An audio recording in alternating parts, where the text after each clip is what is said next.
The Moretti Villa office is all old money and older secrets, leather-bound ledgers stacked on a desk that's seen more family drama than a confessional booth. Alessandro Moretti hunches over financial records, the late afternoon sun slanting through wooden shutters, cutting across his face like an accusation. His fingers trace numbers on yellowed pages, but his eyes are somewhere else, somewhere darker, full of doubt. I've seen that look before on 1,000 faces in 1,000 rooms. It's the look of someone who knows the answer but is afraid to say the question out loud. I shift my weight, and the ancient floorboard betrays me with a creak. Moretti looks up, silver hair catching the dying light, his face a topographical map of worry lines and hard-earned dignity. "Detective Hunt." His English carries the musical lilt of Tuscany, formal but warm. "Thank you for coming on such short notice." "Just Riley," I correct him, the title still uncomfortable after all these years. "I left detective behind in Arizona. My boots are still dusty from the drive up the cypress-lined road, a meandering climb through vineyards that stretched like corduroy across the hills." The Moretti estate had appeared suddenly around a bend, limestone and terracotta rising from the landscape as if it had grown there alongside the vines. "Please, sit." Moretti gestures to a leather chair that's cracked with age, but still speaks of quality. The kind of chair that knows your secrets before you do. I take a seat, my old injury complaining after the long drive. "Your assistant was vague about why you needed a private investigator." "Because I asked her to be." Moretti closes the ledger with a practiced gentleness. "This is a delicate matter." His hands are weathered but elegant, stained with permanent traces of grape juice and soil. They fumble slightly as he reaches for a crystal decanter. "Wine?" he offers, already pouring without waiting for my answer. "I'm working," I say, but accept the glass anyway. Old habits, new country. This is the Reserva from 2016, a difficult year. He swirls his glass with the absent expertise of someone who's done it 10,000 times. Too much rain in spring, then a drought. We nearly lost everything.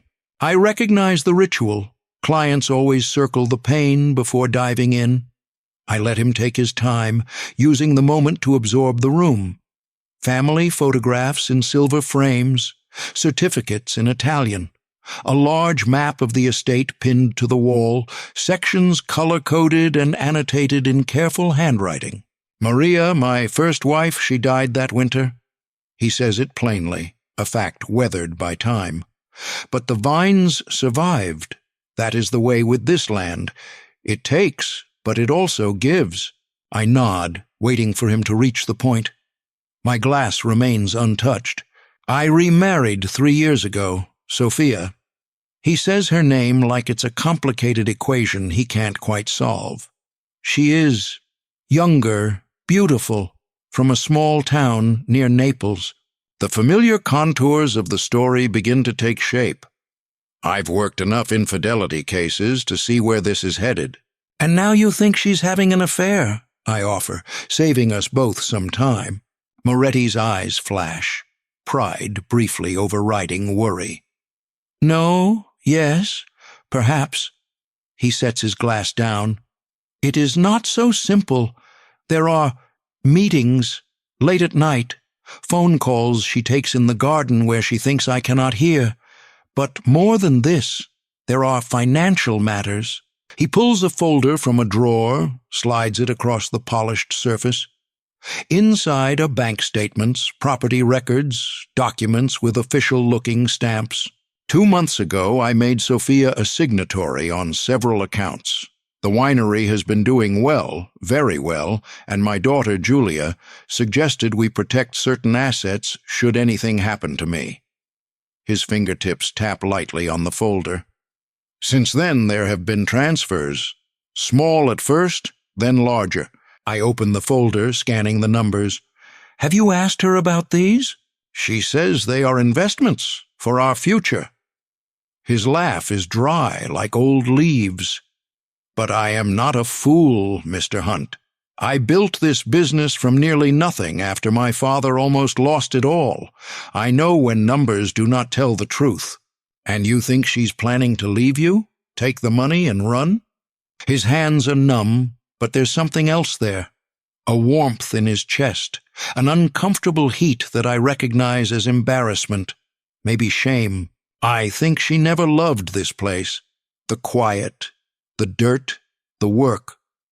He looks out the window at the rows of vines stretching toward the horizon.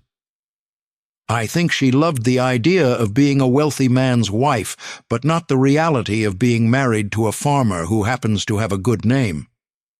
I take a sip of the wine, complex with notes of tobacco and dark cherries, the kind of taste that lingers, that makes you think about time and patience. Why me? I ask. I'm sure Italy has plenty of investigators who speak the language better than I do. My nephew works for an insurance company in Phoenix. When I mentioned my concerns, he recommended you, said you were discreet, thorough, that you understood family matters. Moretti's eyes meet mine. And perhaps, I thought, an outsider would see things more clearly, without the prejudice of knowing us. The door opens before I can respond. A woman enters, tall, striking, with dark hair and the kind of beauty that's been carefully maintained. Sophia. She stops when she sees me, a momentary flash of something, suspicion, calculation, crossing her face before it's replaced with a polite smile. I didn't know we had a visitor, Alessandro. Her voice is honey over gravel. Alessandro straightens, his posture shifting subtly. This is Mr. Hunt, an American friend of Roberto's. He is interested in our export processes. The lie comes easily to him. I wonder how many others have passed between them. How nice. Her blue eyes assess me, cool and appraising. Will you be joining us for dinner, Mr. Hunt? Unfortunately, I have other commitments, I say, standing and extending my hand. Her grip is firm, her skin cool despite the warm day. Another time, perhaps. She turns to Alessandro.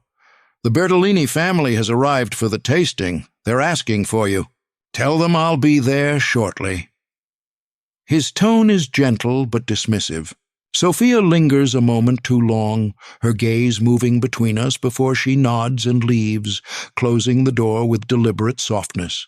The air in the room changes once she's gone, like the pressure drop before a storm. Alessandro's shoulders sag slightly.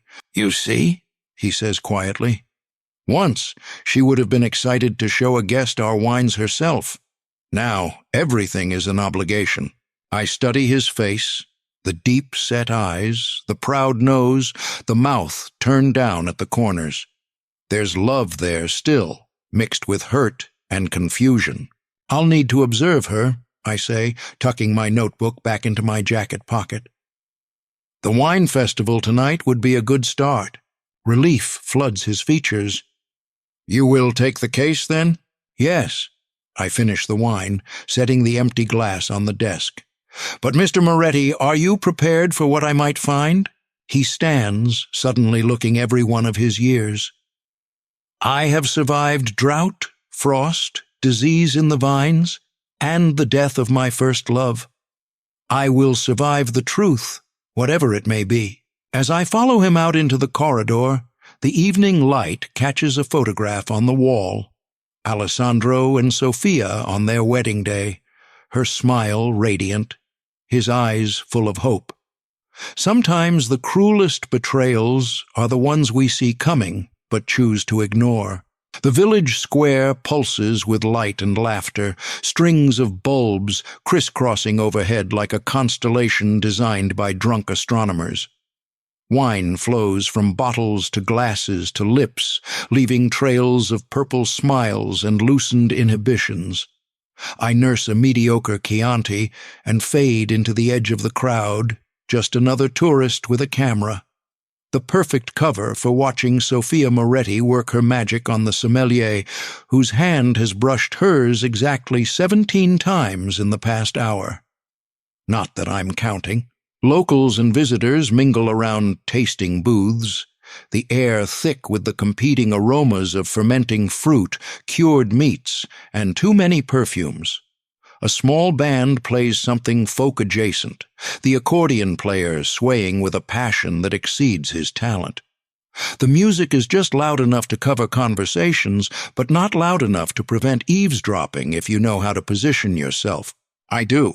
Sophia materializes at the Moretti booth, her arrival causing a ripple of turned heads. She wears a silk dress the color of good burgundy, cut to suggest rather than reveal. Her dark hair falls in practiced waves, catching the festival lights. She's underdressed for the cooling evening, but the slight shiver when the breeze touches her bare shoulders draws exactly the attention she's courting. Alessandro stands at the far end of their booth, discussing vintages with serious-faced men in expensive casual wear. His gaze flicks to Sophia periodically, each glance carrying a heavier weight than the last. I drift closer, pretending to photograph the ornate village fountain. My press credentials, hastily printed at a copy shop after leaving the Moretti estate, hang around my neck. Riley Hunt, Wine Enthusiast magazine. Not my most inspired cover, but it gives me license to stare, to ask questions, to be forgotten. That's when he appears, Luc Moreau. The French sommelier flows through the crowd with the easy confidence of someone who knows his own appeal. Slim, dark-haired, with a smile that suggests he knows secrets about you that even you haven't discovered. He wears a tailored jacket over a collarless shirt, the entire ensemble calculated to look effortless. "Sophia!" His voice carries over the crowd, French accent thick enough to pour over pancakes. "You must try this Barolo. It reminds me of that little place in Lyon. You remember?" The implication hangs in the air. A shared memory, a private joke, something between them that predates this festival, this night. Sophia's smile shifts from public to private as he approaches. "How could I forget? Though I think your memory might be more creative than accurate." Luke laughs, the sound practiced but effective. He hands her a glass, their fingers lingering in the exchange. "The French have always had better imaginations than the Italians. It's why our wines tell better stories, and why your tales grow taller with each retelling." She sips the wine, her eyes never leaving his face. I snap another photo, using the camera to mask my observation.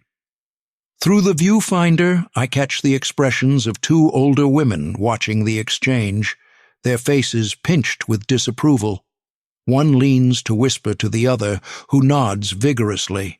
"The poor husband," I hear as I edge closer to them, pretending to admire a display of local cheeses. Standing there while she parades around with that French fox. "It was the same at the harvest dinner," her companion adds, voice lowered but not enough.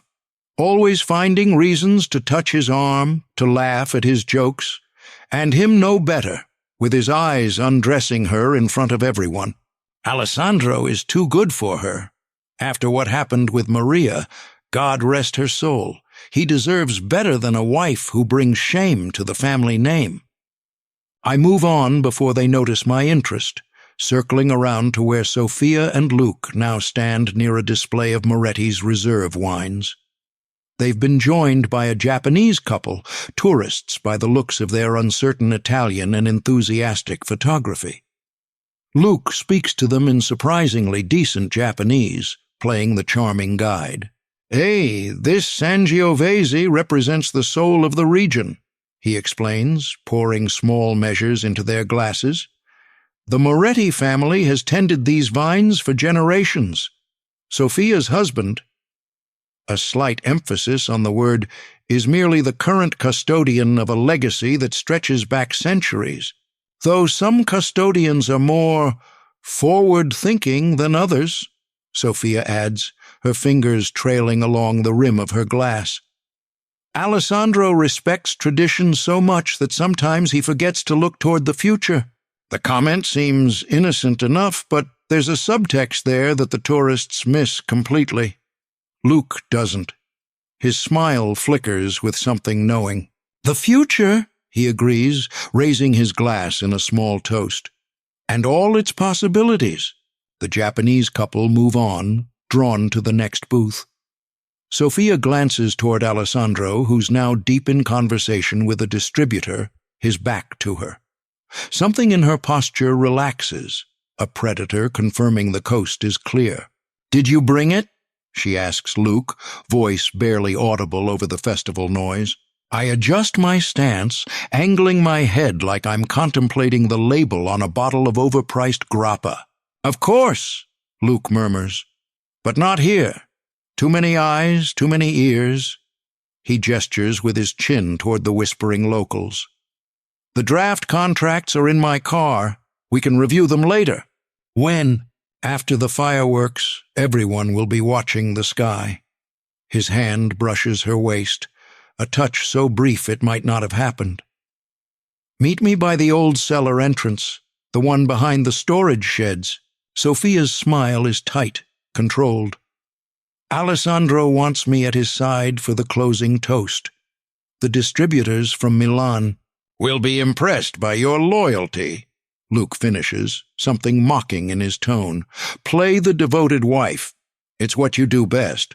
For a split second, her composure cracks, a flash of something harder, sharper. Then it's gone, replaced by practiced charm. "And you play the charming Frenchman so well. We all have our talents." A young woman approaches their booth, and Sophia immediately shifts into hostess mode, offering tastings and practiced descriptions of the Moretti wines. Luke drifts away, working the crowd with professional ease, but I notice how his path keeps him in Sophia's line of sight. The festival swells toward its peak, the crowd growing louder as wine consumption increases. A local official announces the fireworks will begin in 20 minutes, directing people toward the viewing area in the adjacent field. The movement creates eddies in the crowd, people flowing toward the field, while vendors begin closing their booths. I'm about to follow Sophia when Alessandro approaches her, placing a proprietary hand on her lower back. She stiffens almost imperceptibly before leaning into him, a performance for anyone watching. They make their way toward the podium where the festival organizers are gathering. Instead, I track Luke, who's slipped away from the main square, heading not toward the fireworks field, but around the back of the village buildings. I maintain my distance, pausing to pretend photograph a weathered door, a quaint window box, anything to justify my presence if he happens to look back. He doesn't. His focus is elsewhere, his movements purposeful. The first firework explodes overhead, a burst of gold and red that illuminates the square. People cheer, heads tilting upward. I use the distraction to close the distance, watching as Luke disappears down a narrow path that leads toward the vineyards. Another explosion of light, and in its brief illumination, I spot Sophia at the edge of the crowd, slipping away from her husband's side. She moves with practiced casualness, a woman simply stepping away for air, not a wife abandoning her duties. The path she takes will intersect with Luke's in approximately 2 minutes, just beyond the storage buildings where the old wine cellar entrance waits in darkness. I check that my camera is secure, then follow, keeping to the shadows as the night sky erupts with color and light above us, the perfect distraction for secrets unfolding below. The path to the old cellar cuts between storage sheds like a knife wound, narrow, dark, and hidden from casual view. Sophia's silhouette appears and vanishes ahead of me, a ghost playing hide-and-seek with the firework flashes. Each explosion paints the landscape in momentary frozen tableaus, her hair, her shoulders, her determined stride. I keep to the edges, where shadow meets shadow, my footfalls silenced by years of practice and a healthy fear of discovery. Not for the first time, I reflect that there's a thin line between detective work and criminal trespass. Tonight I'm dancing on that line with heavy boots. The old cellar entrance emerges from the darkness, a stone archway sunk into the hillside, wooden doors weathered to the color of forgotten promises. Sophia pauses before it, glancing back toward the festival where the grand finale of fireworks has drawn every eye skyward. Satisfied she hasn't been followed, she pulls a small key from somewhere in her dress and works the ancient lock. The door groans open, revealing a darker darkness beyond. She slips inside without closing the door. Waiting for Luke, I presume. I count to 60, using the time to scan my surroundings. The festival noise has faded to a distant murmur. Here, crickets and the occasional owl provide the soundtrack. No sign of Luke yet, but he can't be far behind. As if summoned by my thoughts, he materializes from a different path, moving with purpose. He doesn't bother checking for followers before ducking through the doorway. I give them another 30 seconds, then approach the entrance. The heavy wooden door stands ajar, a thin slice of warm light now visible from within. I ease myself through the gap, careful not to disturb it further. The air inside hits me like a forgotten memory, earthy, damp, tinged with decades of fermentation and secret conversations. Stone steps lead downward, illuminated by the flickering glow of what must be Sophia's candle. I descend slowly, testing each step before committing my weight, hyper-aware of every creak and shuffle. At the bottom, I pause, orienting myself. The cellar stretches before me, a cathedral to viticulture with vaulted ceilings and rows of massive oak barrels creating a labyrinth of shadows and hiding places. The space smells of time itself, of wood and wine and waiting. Sophia has lit not one candle but several, placing them atop an old sorting table that now serves as their meeting point. The flames dance nervously in the still air, casting their faces in dramatic chiaroscuro. Neither speaks as I silently navigate between the barrels, finding a position that offers both concealment and a clear line of sight. I settle behind a rack of dusty bottles, ancient vintages that provide perfect cover. "Did you bring the papers?" Sophia's voice echoes slightly against the stone walls. Luke produces a leather portfolio from inside his jacket. "Everything we need. The company letterhead, the transfer documents, even the certification stamps." He lays them out on the table between the candles. "You're sure Alessandro won't check with the buyers directly?" "He never does. He trusts his lawyers to handle the verification."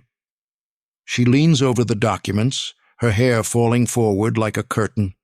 "Besides, he'll be too shocked by the offer to question it. 5 million euros for the North Vineyard?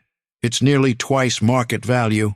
"The Chinese investors are very motivated," Luke says with a smile that doesn't reach his eyes, "and very discreet." "They don't exist," Sophia reminds him, something hard in her voice. "They exist on paper." He taps the documents. "That's all that matters. The funds will transfer to the Moretti accounts. You'll redirect them offshore. And by the time Alessandro discovers there's no actual sale, we'll be gone." She straightens, brushing hair from her face. "You're sure about the timing? It will take at least 3 weeks for the lawyers to process everything. I've booked us on a flight from Rome to Buenos Aires on the 18th. First class." Luke steps closer to her, his hand finding her waist. "By then, the money will be safely in our Cayman account, and Alessandro will still be waiting for his Chinese buyers to schedule a final meeting." I shift slightly, trying to ease the pressure on my bad leg. Sophia's plan is more elaborate than Alessandro suspected, not just embezzlement, but a full-scale fraud using forged documents to fabricate a vineyard sale.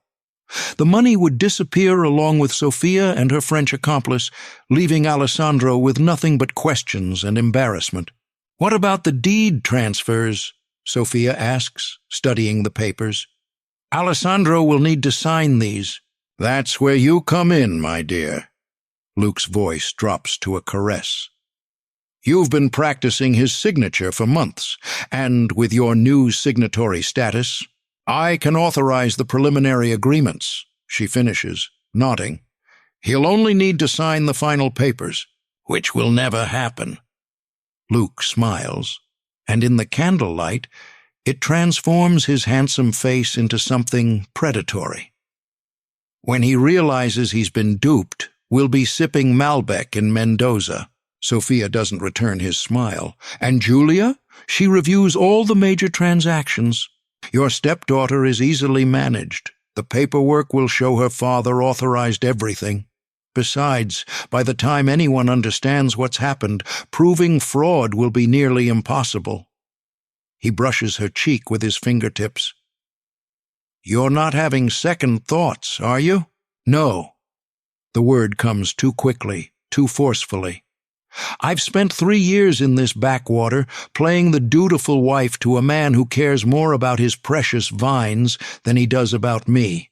3 years of village gossips watching my every move, of dinners with distributors who stare at my chest while talking about soil composition.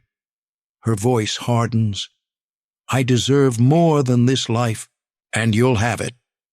Luke kisses her, but it's performative. 2 actors going through practiced motions. When they separate, he adds, though I must say, you play the role of devoted wife quite convincingly. Even I sometimes wonder which version of Sophia is the real one. Something flickers across her face. Anger, perhaps, or something deeper. Don't psychoanalyze me, Luke. I'm not one of your wine-tasting clients, impressed by your ability to detect notes of pretension with hints of bullshit. The barb lands. His smile tightens. Careful, Sophia. Remember who arranged all of this. He gestures to the documents. Without me, you'd still be dreaming of escape while serving Chianti to tourists. And without me, you'd have no access to the accounts. She holds his gaze. Let's be clear. This is a partnership, not a rescue. The tension between them vibrates in the cool cellar air. I've seen it before. Accomplices whose relationship is built on mutual use rather than mutual trust. Those partnerships rarely end well for either party. My leg chooses this moment to cramp, sending a jolt of pain up my thigh. I shift to relieve it, and my elbow knocks against a bottle. It doesn't fall, but it rocks against its neighbor with a soft, glassy clink. Both heads turn toward my hiding spot. What was that? Sophia whispers, suddenly alert. Luke extinguishes the nearest candle with his fingers. Probably just the building settling. These old cellars make all sorts of noises.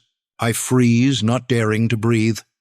The darkness is now my ally, but it's a fickle friend. One move, one sound, and I'm exposed. No, I heard something.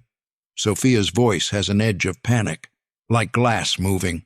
Rats, perhaps, Luke suggests, but he's moving toward the barrel racks, eyes scanning the shadows. He's less than 10 feet from me now, close enough that I can smell his cologne, something expensive with notes of cedar and deception. My pulse pounds in my ears, drowning out the sound of their footsteps. If he takes 3 more steps, the game is over.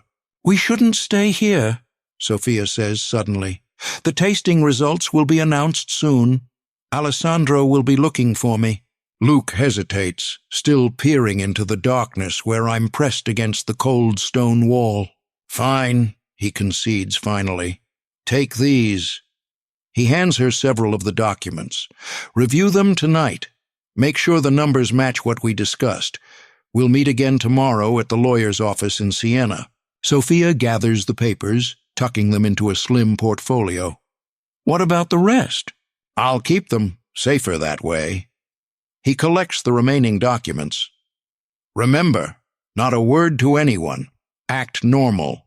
The festival ends tomorrow, and then we're in the final phase. They extinguish the remaining candles, plunging the cellar into darkness. I hear them moving toward the stairs, their footsteps echoing on the stone floor. A beam of light appears, Luke's phone flashlight, illuminating their path to the exit. I remain frozen in place long after the door creaks closed above me. The darkness is absolute now, pressing against my skin like a living thing. My hands are numb from being clenched so tightly, but I feel a warmth in my chest, an uncomfortable heat that I recognize as anger, not at Sophia and Luke's betrayal, but at the calculated coldness of it. When I'm certain they're gone, I use my own phone's light to navigate through the cellar and up the stairs. Outside, the festival is winding down, the fireworks finished, the crowd thinning. In the distance, I spot Alessandro standing alone near the Moretti booth, searching the faces around him, looking for his wife, looking for someone who isn't there anymore, who maybe never was. I slip my notebook from my pocket and jot down what I've learned, already planning my next move. The secrets of the estate are only beginning to unravel, and something tells me that what I've discovered tonight is just the surface, the first layer of sediment in a very old, very complex vintage of deception. The law office occupies the third floor of a Renaissance palace, where centuries of Florentine politics have seeped into the stone like wine into oak. Morning light filters through tall windows, casting long rectangles across marble floors polished by generations of anxious footsteps. My own shoes click against the ancient surface as I follow the secretary down a corridor lined with portraits of dead lawyers, their painted eyes tracking our progress with the same suspicious attention to detail that made them successful in life. "Signore Hunt?" The secretary pauses before a heavy wooden door, her English clipped but precise. "Signora Moretti is already waiting." I nod my thanks, ignoring the twinge in my leg. The overnight train from the village to Florence wasn't kind to old injuries, but discomfort keeps the mind sharp. Besides, this meeting couldn't wait. The door swings open to reveal a room where Renaissance splendor meets 21st century efficiency. Ornate ceiling frescoes hover above glass-topped tables and sleek computers. Near the window stands Giulia Moretti, silhouetted against the Florentine skyline, her posture suggesting the same stubborn resilience as the cypress trees that guard her family's vineyard. She turns as I enter, her expression a careful neutral. "Mr. Hunt, that was fast. Detective work is like winemaking," I reply, crossing to shake her hand. Timing matters. Her grip is firm, her palms calloused from vineyard work, not the hands of someone who merely inherits wealth, but someone who earns it daily. Up close, the resemblance to her father is striking. Same determined jaw, same analytical gaze. "I appreciate you meeting me on such short notice," I continue, taking the seat she indicates, "especially since I wasn't exactly forthcoming about my reason for being at the festival. My father told me this morning who you really are and why he hired you." She remains standing, arms crossed. "What he didn't explain is why you wanted to see our property records so urgently." I study her face, weighing how much to reveal. Alessandro clearly trusts his daughter, but families are complicated landscapes with hidden sinkholes. "I believe your stepmother is planning to defraud your father," I say finally, "and I need to understand exactly what she can and cannot legally touch." Something flickers in Giulia's eyes, not surprise, but confirmation. "You have evidence of this? I overheard a conversation between Sophia and Luke Moreau last night. They're planning to fake a sale of the North Vineyard to non-existent Chinese investors, transfer the funds offshore, and disappear." Giulia doesn't flinch, doesn't gasp. Instead, a small, bitter smile tugs at her mouth. "So it's finally happening. I told Papa she married him for his money, not his charm."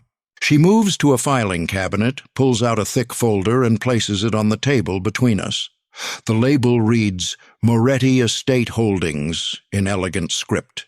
"3 months ago," she begins, opening the folder to reveal stacks of legal documents, "my father transferred ownership of the entire estate, vineyards, winery, villa, everything, to me and my brother Marco.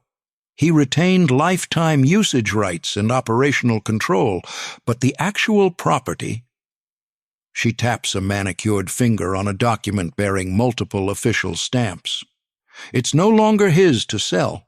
I scan the paperwork, property deeds, transfer agreements, tax filings, all legitimate, all properly filed with the Italian authorities. Does Sophia know about this?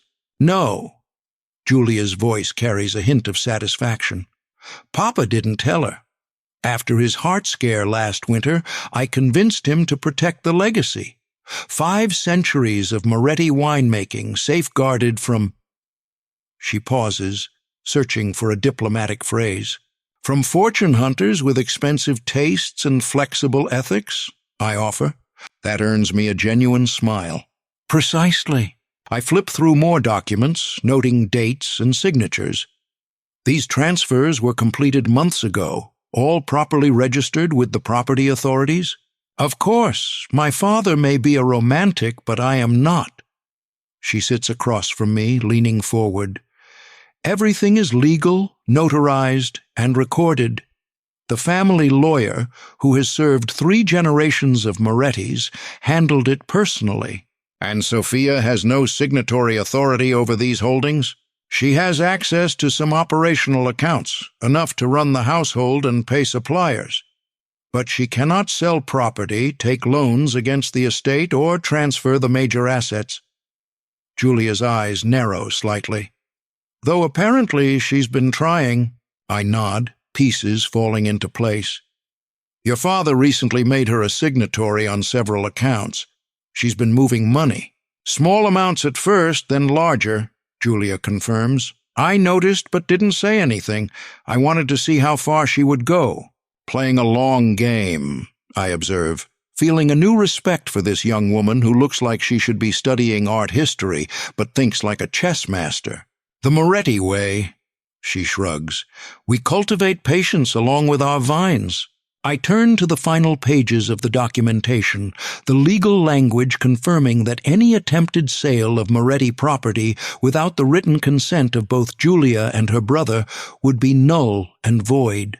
So even if Sophia forges your father's signature on sales documents, it means nothing. Julia closes the folder with finality. The North Vineyard she's targeting? It's already mine. Sunlight shifts through the tall windows, illuminating dust motes that dance like suspended time between us. Outside, Florence continues its morning ritual. Church bells, scooter engines, the distant hum of tourism and commerce. Inside, the quiet weight of a family legacy preserved settles around us. Does your father know what Sophia is planning? I ask finally. He suspects something, obviously, or you wouldn't be here. Julia stands, moving to the window. But the specifics? The fake Chinese buyers? No, it would break his heart to know the full extent of her betrayal. I follow her gaze out the window where the Duomo rises above the city like a testament to human ambition. He'll have to know eventually. Yes, her voice softens slightly. But I'd prefer he hear it from family, with proof in hand, not speculation. And what about Sophia? Are you going to confront her? Julia turns, and in her expression I see the steely calculation that built wine empires. No, let her play out her little drama. Let her think she's winning. A cold smile forms on her lips. My mother, my real mother, used to say that the sweetest harvest comes after the hardest frost. I stand, tucking my notebook back into my jacket pocket. I still need evidence of her plan. Documentation of the fraud attempt. And then what? Police? I consider this. That depends on your father. Some men prefer private justice to public humiliation. Julia nods, understanding perfectly. The festival ends tomorrow. Sophia and Luke will make their move soon if they want to keep to their timetable. I'll be watching, I assure her, moving toward the door. One more question. Does Sophia know you're in Florence today? No. She thinks I'm meeting distributors in Siena. A hint of mischief crosses her face. I make a point of being unpredictable. It keeps people honest. We shake hands again, conspirators now rather than strangers. As I turn to leave, Julia calls after me. "Mr. Hunt, my father mentioned you left police work under difficult circumstances." Her eyes meet mine, direct and unflinching. "He said you uncovered corruption and paid the price for your honesty." I pause, surprised by the personal turn. That's one version of the story. We Italians understand such situations better than Americans think. She holds my gaze. Sometimes the strongest vines grow from scorched earth. I nod, not trusting myself to respond, and step back into the corridor. As the heavy door closes behind me, I feel a curious lightness, the satisfaction of seeing a trap ready to spring on the trappers themselves. Sophia's elaborate scheme, her dreams of millions and escape, all built on a foundation that doesn't exist. She doesn't know it yet, but she's already lost. All that remains is to document her failure and decide what form justice will take. As I descend the ancient staircase toward the Florentine morning, I'm already planning my next move. A sunrise visit to the Vineyard where Sophia and Luke will make their final, futile attempt to steal what isn't theirs to take. The Vineyard breathes gold at sunrise, rows of vines stretching toward the horizon like supplicants before an amber god. I've been in position since the pre-dawn gray, tucked between an ancient olive tree and a stone outbuilding where seasonal workers store their tools.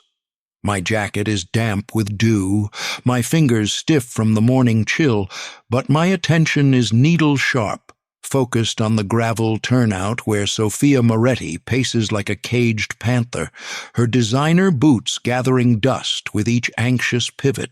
She checks her watch, an elegant slip of platinum that probably cost more than most of the workers here make in a year, then scans the empty road again. The early light carves her face into something harder than what she shows at dinner parties, the soft charm replaced by cold calculation. She's dressed for business in a tailored suit, the color of expensive Merlot, her hair pulled back severely. No pretense of being the simple vintner's wife today. My phone vibrates silently in my pocket. A text from Julia confirming she's in position at the main house, keeping her father occupied with questions about an upcoming shipment to Germany. The pieces are in place.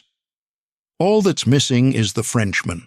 As if summoned by my thoughts, a black Audi appears at the far end of the cypress-lined drive, moving with precise purpose toward the turnout.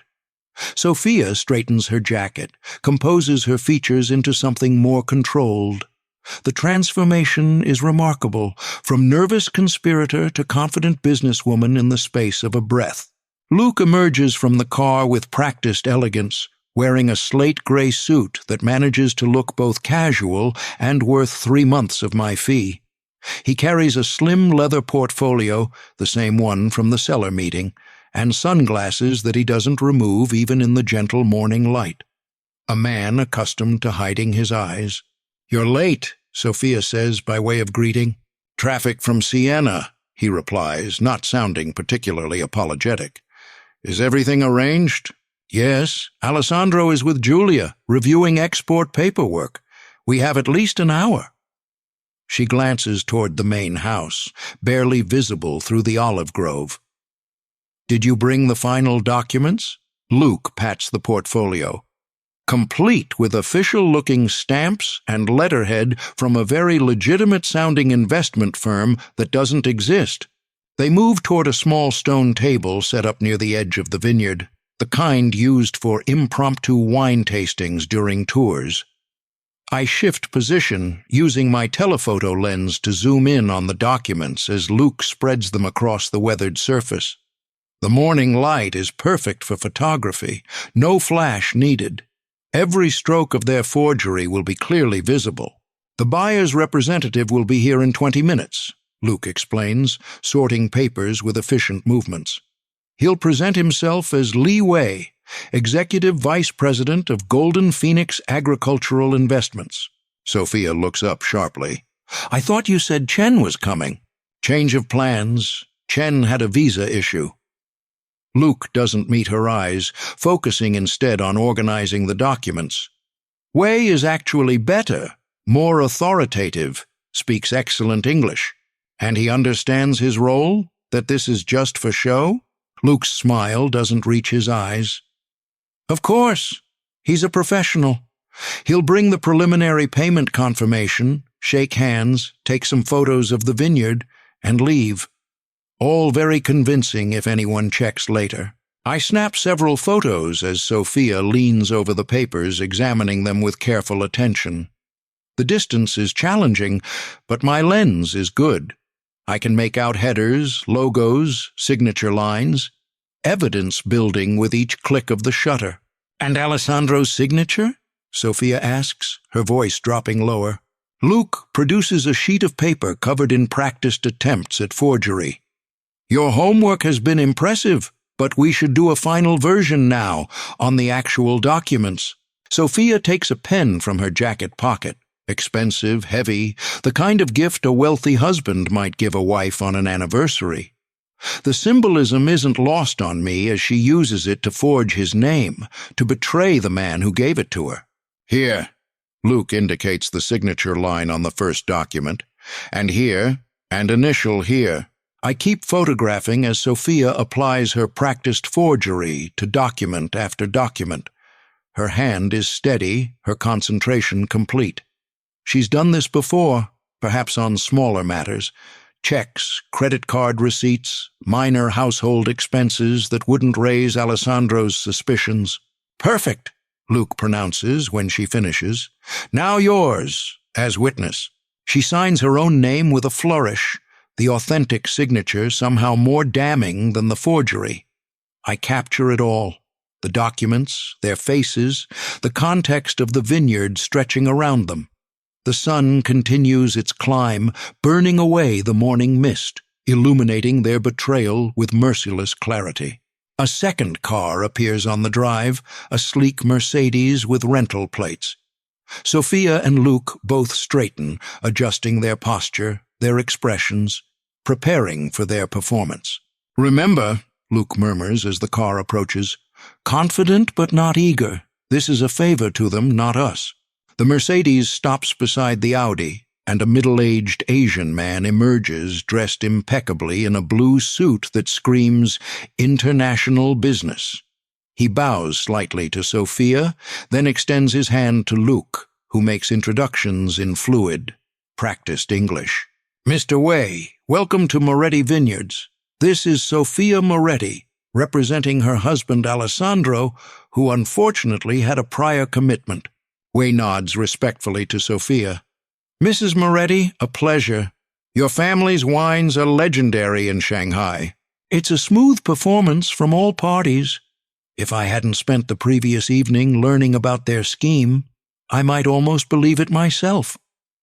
The three of them move to the stone table, where Luke begins explaining the property boundaries of the North Vineyard, pointing to maps included in the documentation. I use their distraction to move closer, circling behind the outbuilding to approach from the blind side of their meeting. My camera continues its silent work, Wei examining documents, Sophia pointing toward distant sections of the property, Luke producing a bottle of Moretti's Best Reserve to toast the occasion. They're so focused on their performance that they don't notice as I slip behind a nearby equipment shed, close enough now to hear their conversation. Golden Phoenix is prepared to transfer the first payment immediately upon receipt of the signed documentation, Wei is saying, his English flawless but carrying a slight accent that sounds more European than Asian to my ear. A telling detail. Excellent, Sophia responds, playing her role perfectly. My husband is very pleased with the terms. 5 million euros is a generous offer for the north parcel. Quality justifies premium, Wei replies with a practiced smile. Now, if I could just get copies of the signed documents for our board. Luke produces a folder of duplicates, handing them to Wei with a confident smile. Everything is in order. the property survey, the soil analysis, the production records for the past 5 years, and, of course, the signed transfer agreement. Wei accepts the folder, then retrieves an official-looking document from his own briefcase. And here is the confirmation of funds transfer authority, ready to be executed upon final approval. This is the moment, the handoff I need to document. I position my camera, frame the shot perfectly, and capture the exchange in a series of high-resolution images. The morning sun illuminates the scene with cinematic clarity. Sophia's satisfied smile, Luke's calculating eyes above his false smile, Wei's professional mask as he accepts the forged documents. While they clink glasses of Alessandro's prize wine, toasting their theft of his legacy with the fruits of his labor, I make my final move. The duplicate set of documents that Luke prepared sits in a folder at the edge of the stone table, momentarily forgotten as they discuss transfer timelines and future meetings. I slide from my hiding place, moving with the careful silence that years of surveillance work has taught me. 3 more steps, and my fingers close around the folder's edge. A quick, smooth movement, and it disappears into my jacket. They notice nothing, too engrossed in their performance, too confident in their isolation. I retreat as silently as I approached, the evidence secure against my chest. By the time they realize the duplicates are missing, I'll be long gone, and more importantly, I'll have what I need to expose their scheme. As I make my way back through the vineyard toward where I've parked my rental car, I glance back one last time. They look successful, confident, triumphant. A businesswoman, her consultant, and an investor closing a profitable deal in the golden morning light. They don't realize they're actually actors in a play where the stage has been pulled out from under them, performing for an audience that already knows the ending. Sophia raises her glass in another toast, her smile dazzling in the sunshine. She thinks she's won, thinks she's hours away from freedom and fortune. She doesn't know that her signature, her real one, on these forged documents, is the final nail in the coffin of her scheme. I slip the folder into my inside pocket and head toward town. It's time for the final act, a conversation with a Frenchman who's about to discover that in the world of con artists, there's always someone playing a longer game. The Café Central sits at the heart of the village square like an aging gossip who's seen everything twice and forgotten nothing. Midday sun bakes the cobblestones outside, but inside it's cool and dim, the air thick with coffee steam and cigarette smoke that defies EU regulations with typical Italian indifference. I nurse an espresso at the bar, my reflection fractured in the mirror behind rows of liquor bottles, the stolen folder resting on the zinc counter beside my cup like a loaded gun waiting for its moment. The barista, a gray-haired man with hands stained by decades of coffee grounds, slides another espresso toward me without asking. I've been here long enough to become a regular, it seems. Or maybe he just recognizes the look of a man waiting for something inevitable. The text I sent Luke was simple. Documents compromised. Meet at Café Central. Noon. No signature needed. The kind of message that creates just enough panic to ensure compliance without revealing my hand. It's a technique I learned back in Arizona, during investigations that now feel like someone else's memories. The cafe door swings open, momentarily flooding the space with harsh sunlight. Luke's silhouette appears, then solidifies as his eyes adjust to the dim interior. Gone is the smooth confidence from this morning's performance. His gaze darts around the room, cataloging exits, assessing threats.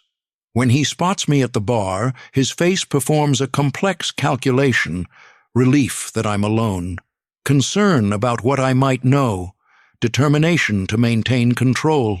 He slides onto the stool beside me, close enough that I can smell his expensive cologne mingling with fresher notes of sweat and fear. "You're making a mistake," he opens, voice pitched low.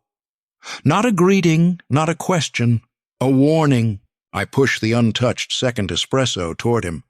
Drink. You look like you need it. His fingers drum once on the counter before he picks up the tiny cup. Who are you, really? Exactly who Alessandro Moretti thinks I am. I turn slightly, meeting his eyes directly for the first time.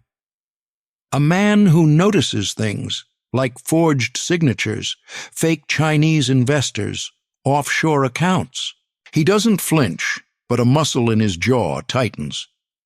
Observations without context are meaningless. Then let me add context. I flip open the folder, revealing the duplicate documents he had prepared for the fictitious Mr. Way.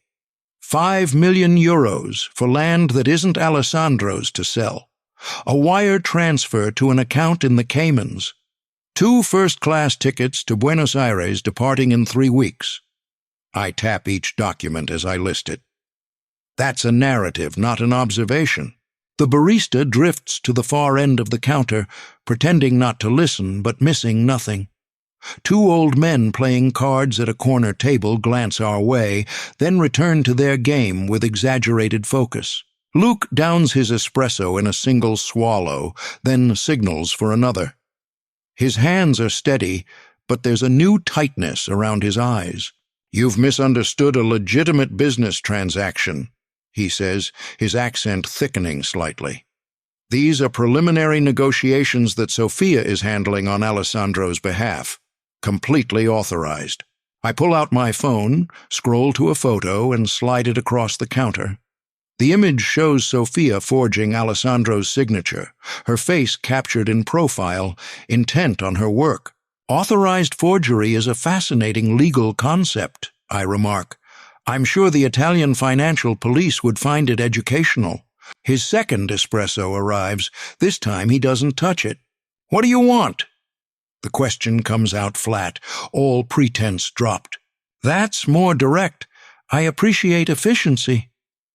I close the folder, tuck the phone away.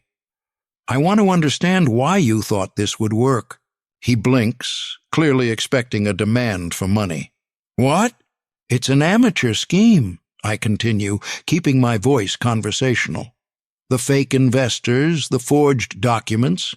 It's the kind of fraud that leaves a trail a blind detective could follow. You're smarter than this. Sophia, too, I suspect. Anger flickers across his face, then vanishes behind a calculated smile. Perhaps we started with the wrong question. How much? For what? For your discretion. He leans closer, voice dropping to a near whisper. Whatever Alessandro is paying you, I can double it. Cash. Today. I take a slow sip of my coffee, letting the moment stretch. Outside, a church bell marks the half-hour with a single, resonant toll. The problem with your offer, I finally respond, is that it assumes money is my primary motivation, that we're the same, you and I. Everyone has a price. His confidence is returning, the familiar territory of negotiation steadying him. Name yours. You also assume your plan could have succeeded. That's your second mistake. Confusion crosses his face. What are you talking about? I lean in, matching his conspiratorial posture. Alessandro transferred ownership of the entire estate to his children 3 months ago. The North Vineyard you're trying to sell? It belongs to Giulia Moretti. Has for months. The blood drains from his face so quickly I think he might faint. That's not possible. Sophia checked the property records. Not all of them. Not the ones filed in Florence by the family's longtime lawyer. I tap the folder. Your entire scheme rests on selling property that Alessandro doesn't own anymore. Even if the forgeries had worked, even if the fake sale had gone through, the transfer would have been invalidated the moment any real buyer tried to claim the land. Luke's eyes dart to the folder, then back to my face, calculation and panic warring in his expression. You're bluffing. Sophia's been played, Luke. The question is whether she was in on it from the beginning or whether you were setting her up to take the fall when it all collapsed. His hand moves toward the folder, but I slide it just beyond his reach. The movement is casual but definitive. "Here's what happens next," I say, my voice still pleasant but leaving no room for debate. "You're going to walk away from Sophia and the Morettis. You're going to disappear back to whatever corner of France you crawled out of. And you're going to do it today." "Or what?" A hint of his earlier arrogance resurfaces. "You'll tell Alessandro? Show him your little photos? You think he'll believe a foreigner over his wife? I think evidence speaks for itself." I shrug. "But if you prefer, we can let the police decide. Financial fraud, conspiracy, attempted theft, that's serious time in an Italian prison. Not a place where a man like you would thrive." As if summoned by my words, the cafe door opens again. 2 uniformed local police officers enter, pausing just inside to scan the room. They're not here for Luke, probably just their regular coffee break, but timing has always been my one reliable luck. Luke doesn't know that. His entire body tenses, fight-or-flight instinct visibly taking hold. "They're not here for you," I murmur. "Not yet, anyway." He doesn't believe me. His eyes track the officers as they move toward the counter, his breathing shallow and quick.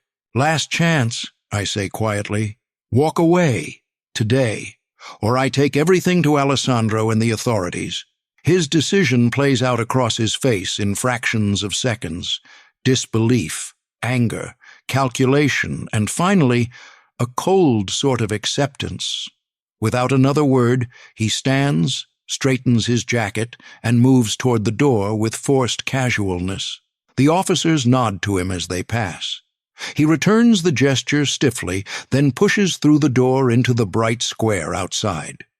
Through the window, I watch him cross to his car, movements quick but controlled, a man trying not to run while every instinct screams at him to flee. The barista appears before me, wiping the counter where Luke sat. "Your friend left without paying," he observes in Italian-accented English. "He's not my friend." I place euros on the counter, enough to cover both our drinks. "And he's not coming back." The barista nods, accepting this with the philosophical detachment of someone who's witnessed decades of human drama unfold across his zinc counter. "The good wine, it does not travel well," he says cryptically. "It belongs to the land that made it."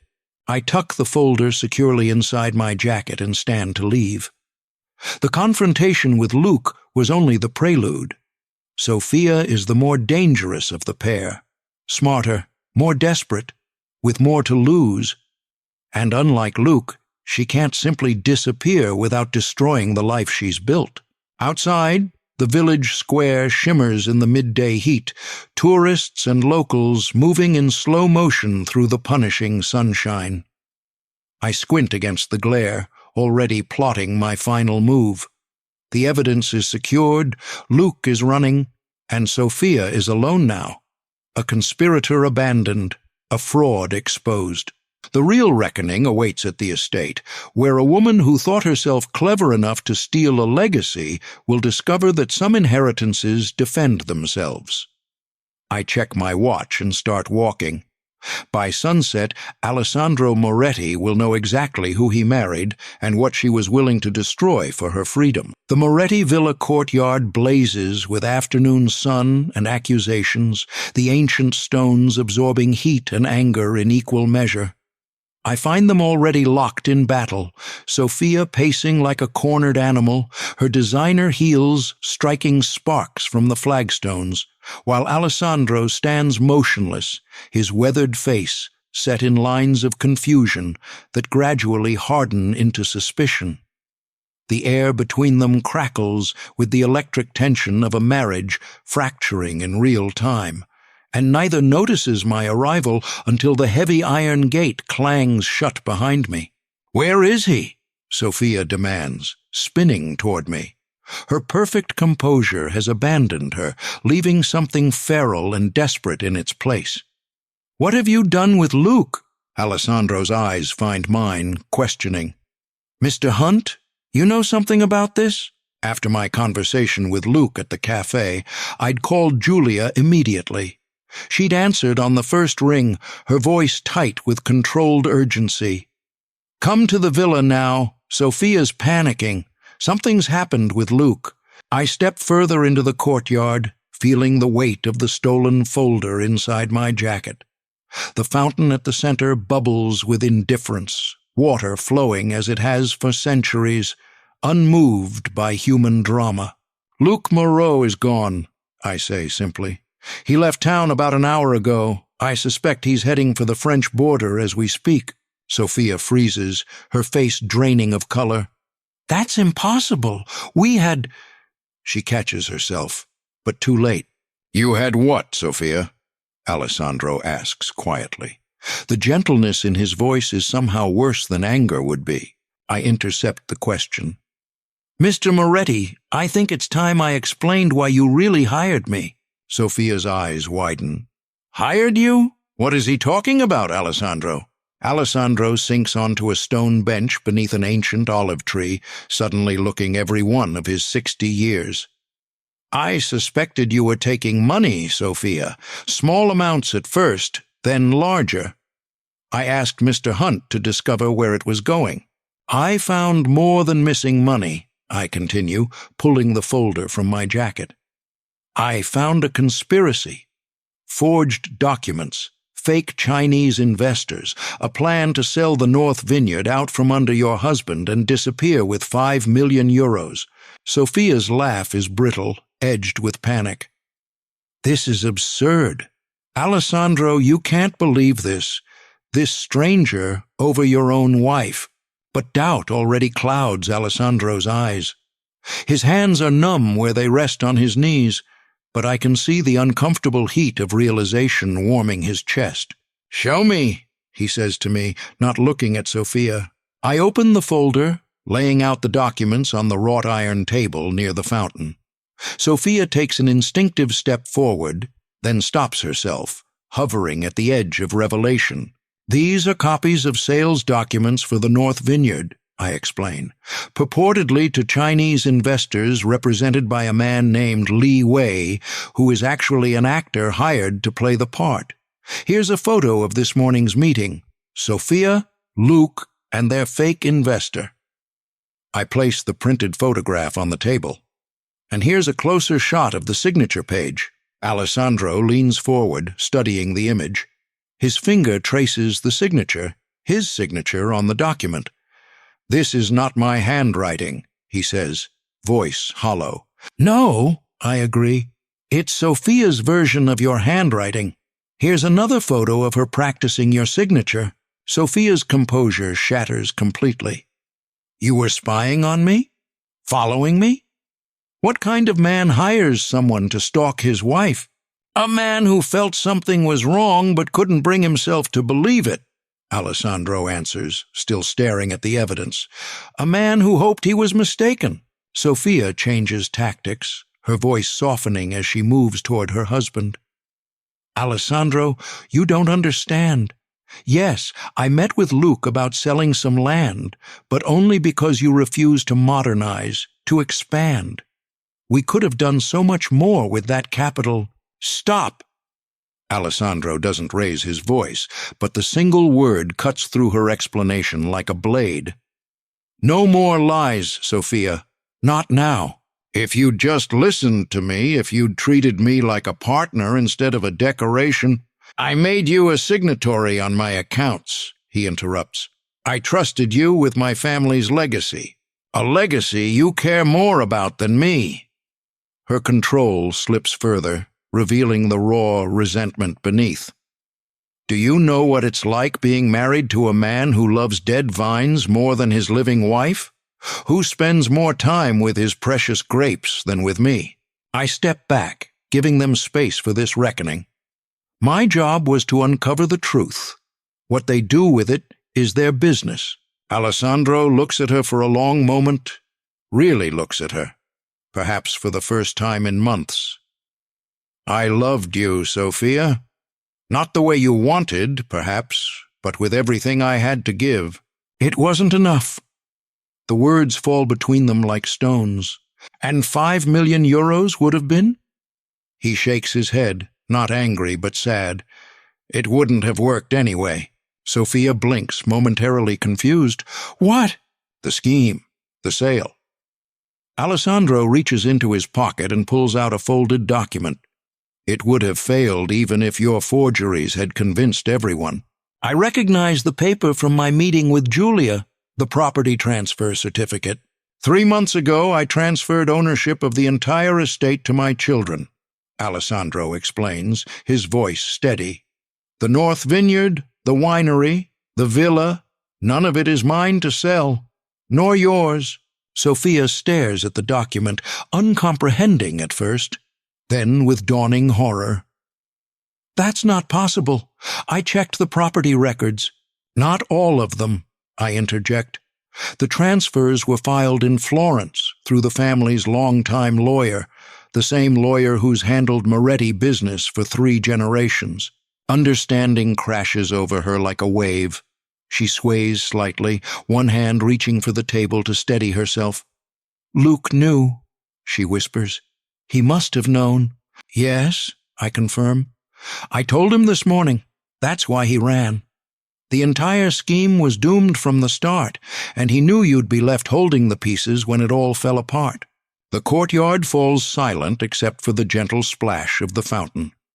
In the distance, a worker calls to another in the fields, the ordinary rhythm of the estate continuing despite the implosion happening at its heart. Sophia looks around wildly, like a trapped animal seeking escape. I'll go to the police, she threatens weakly. I'll tell them you hired this man to harass me, to fabricate evidence. The evidence is real, Sophia, Alessandro says gently, and I think we both know who would be more damaged by police involvement. The fight drains out of her suddenly, leaving her looking smaller, older. She sinks onto a stone bench opposite Alessandro, the width of the courtyard and an unbridgeable emotional chasm between them. What happens now? She asks finally. Alessandro folds the property transfer document carefully and returns it to his pocket. That depends on what you want, Sophia. The marriage is over, of course, but this is still your home for now. My home? She laughs, a sound like breaking glass. This was never my home. It was always yours, your family's, your precious legacy. And yet you were willing to steal it, he observes quietly. Sophia has no answer for that. She sits in defeated silence, the beautiful woman who nearly gambled everything on a scheme that was destined to fail before it began. I gather the evidence back into the folder and hand it to Alessandro. My part in this drama is nearly complete. Thank you, Mr. Hunt, Alessandro says, his dignity intact despite everything. You've done exactly what I asked, though I wish the truth had been different. As I turn to leave them to their private reckoning, Sophia looks up at me, her mask completely fallen away, revealing the desperate woman beneath. He would have left me behind, wouldn't he? She asks. Luke, once he had the money, I consider lying to her, offering some small comfort, but decide she deserves at least this much truth. Yes, the airline reservation was for 1, not 2. The account in the Caymans was in his name only. She nods, absorbing this final betrayal with strange calm. So I have nothing. No husband, no lover, no money. You have choices, Alessandro corrects her, which is more than you plan to leave me. The afternoon sun slants lower across the courtyard, casting long shadows from the ancient walls. I leave them there. 2 people who once shared a life now separated by revealed truths, their futures diverging with each passing moment. Sunset bleeds across the vineyard like spilled wine, turning the rows of vines into copper sculptures that stretch toward the horizon. My hands are raw against the pruning shears, blisters forming beneath hastily applied bandages. A few rows ahead, Sophia Moretti, no longer the lady of the estate but just another laborer, struggles to fill her collection basket. She wears faded jeans and a once white shirt, now stained purple with grape juice and brown with soil. her dark hair tied back with a bandana that slipped askew. 3 weeks of harvest work have transformed her. The manicured nails are broken, the smooth hands calloused, the proud posture bent by hours of reaching and cutting and carrying. The arrangement was Alessandro's idea of justice: work the full harvest season in his vineyards or face fraud charges, a choice between public humiliation or prison. She chose humiliation, perhaps thinking it would be easier than it's proving to be. I'm only here to observe the final day, to confirm to Alessandro that his terms have been met. Tomorrow I'll be gone, but Sophia's penance will linger in aching muscles and wounded pride long after the last grape is pressed. "Più veloce," calls the foreman, urging greater speed as the light begins to fail. Sophia straightens, one hand pressed against her lower back, face contorted in a grimace she doesn't bother to hide. No one is looking at her face anyway, except me and the cluster of village women gathered at the edge of the field, their heads bent together like crows on a telephone wire. Sophia returns to her work, clipping bunches of Sangiovese grapes with unpracticed hands. She drops as many as she saves, earning a sharp rebuke from a nearby worker. Her Italian is fluent enough to understand the insult, and 3 weeks ago she might have snapped back with aristocratic hauteur. Now she just bends to retrieve the fallen fruit, her movements stiff and mechanical. "Look at her now," drifts a voice from the edge of the field. One of the village gossips, speaking just loudly enough to be heard. "Not so elegant with dirt under her fingernails, is she?" "Alessandro is too kind," replies another. "After what she tried to do?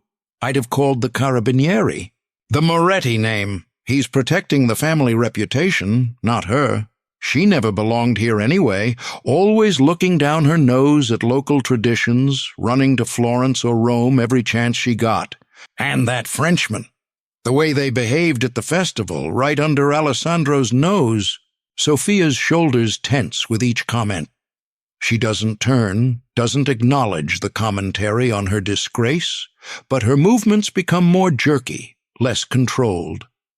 A thorn catches her skin, drawing blood that mingles with grape juice on her fingers. She doesn't stop to clean it.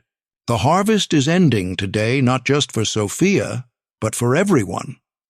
The last section of the North Vineyard, the very land she tried to sell, is being stripped of its fruit as the sun sinks toward the cypress-lined hills.